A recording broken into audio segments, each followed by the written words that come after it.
En plus des activités créatives, la Maison de l'Enfance propose des cours d'anglais pour les enfants de maternelle et de primaire.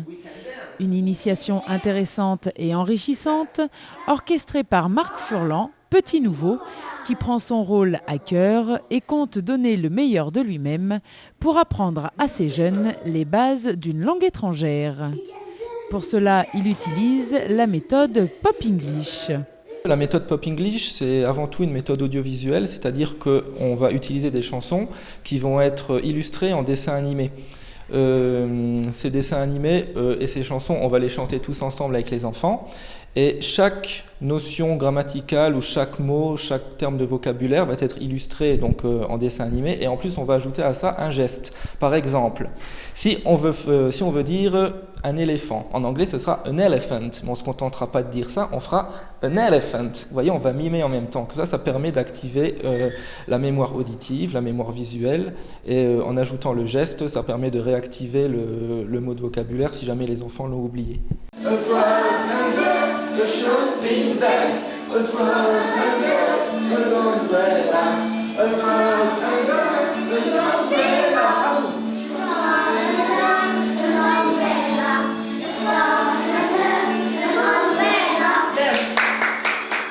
Ce support pédagogique permet aux enfants d'apprendre l'anglais de façon éducative, artistique et ludique. Des attraits essentiels pour interpeller l'enfant et le pousser à mémoriser du vocabulaire. On va surtout chercher à ce que les enfants puissent acquérir le plus de vocabulaire possible, que l'anglais devienne le plus automatique possible pour eux, parce que c'est surtout ça qu'on cherche à faire. Nous, dans notre méthode, on va chercher à développer l'oral avant tout. Et l'écrit, on va faire un petit peu d'écrit, surtout avec les plus grands, mais beaucoup moins. On va surtout chercher à ce que les enfants soient à l'aise à l'oral et que la compréhension se développe. Et puis Marc a plus d'un tour dans son sac. Pour développer la compréhension, il amuse les enfants et rythme son cours avec son instrument de musique, le ukulélé. On n'est pas tous obligés d'apprendre le ukulélé pour faire partie de Pop English, mais quoi qu'il en soit, comme moi je savais en jouer, j'en ai profité, j'ai essayé de l'intégrer dans mes ateliers. Et il se trouve que ça fonctionne bien, parce que comme c'est une guitare et qu'elle est petite, les enfants l'aiment bien. Now, let's repeat once more. On va répéter encore une fois toutes les questions qu'on a vues jusque-là. Who are you? À vous. Who are you? Ok, et la deuxième c'était How old are you? How old are you? Encore une fois. Who are you? How old are you? Ok, nice kids. Il n'y a pas que le ukulélé que les enfants aiment bien, il y a aussi l'anglais, car certains reviennent d'une année sur l'autre et passent un très bon moment. Pour le moment, ça se passe très bien. On a 4 groupes. Les 4 groupes sont assez remplis. Il reste de la place dans certains, mais quoi qu'il en soit, ça se passe très bien. Les enfants s'en tirent bien.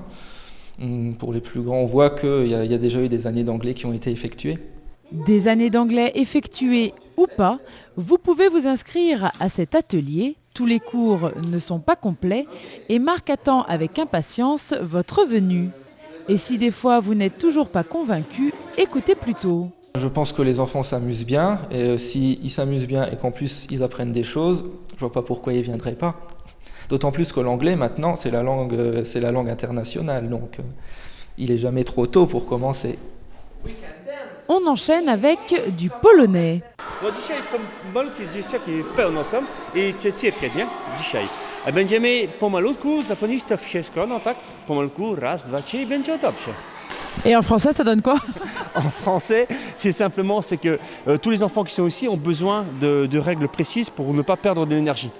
Donc en fait, en donnant des bases de travail qu'ils vont comprendre, à ce moment-là, on arrive à canaliser leur effort et ils sont en position de réussite et non pas en défaite. Et à un moment donné, ça ennuie quand on est en défaite tout le temps. Pas de défaite dans ce cours, mais de quelle activité parle-t-on au juste?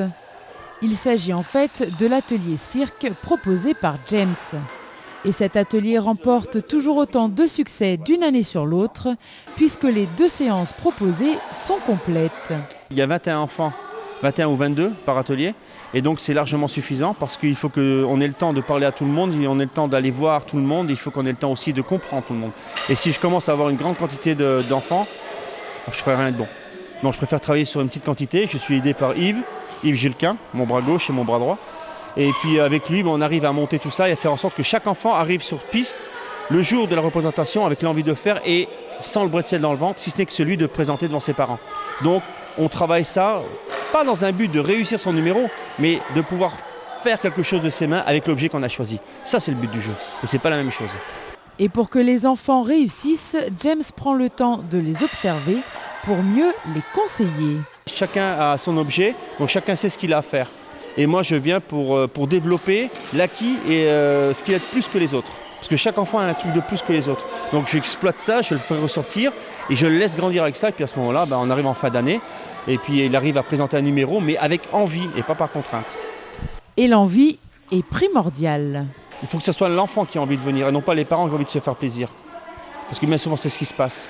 Mais si l'enfant a envie de venir, c'est déjà qu'il a envie, il a envie de faire quelque chose. Donc c'est à moi d'exploiter cette envie et faire en sorte qu'on puisse réussir ensemble à le faire. Et à ce moment-là, il peut se confondre avec d'autres enfants, former des groupes, des individualités, mais faire aussi ensemble, en sorte qu'ensemble, ils puissent réussir quelque chose. Et ça paye. Ça, c'est le pied. C'est le pied et les jeunes se régalent. Maintenant, si vos enfants souhaitent découvrir cet atelier cirque, James vous invite au mois de juin. Alors les enfants qui veulent venir nous voir, je les invite donc en 2010 à l'espace culturel à venir voir le spectacle de fin d'année avec les deux groupes confondus et chacun présentera leur numéro. Et s'ils veulent venir l'année prochaine s'inscrire, qu'ils le fassent assez rapidement. Vous l'aurez compris, cet atelier cirque est très prisé. Les disciplines sont nombreuses et demandent de l'attention. C'est pour cela que James se veut réglo au niveau du nombre de places. Je ne prends pas beaucoup d'enfants pour des raisons aussi de sécurité. Vous comprendrez qu'il y a des trapèzes, il y aura du tissu, il y a du fil tendu, de la boucle chinoise, du monocycle, de l'acrocycle, du rollabola, du petit rouleau. Tout ça, ça demande une attention particulière et on ne peut pas s'amuser à faire n'importe quoi. C'est un art, ce n'est pas simplement un passe-temps. Et cet art, il l'anime à la perfection. Si toutefois vous souhaitez obtenir des informations supplémentaires, vous pouvez toujours contacter la Maison de l'Enfance au 03 87 67 74 79. Salut à tous, ciao.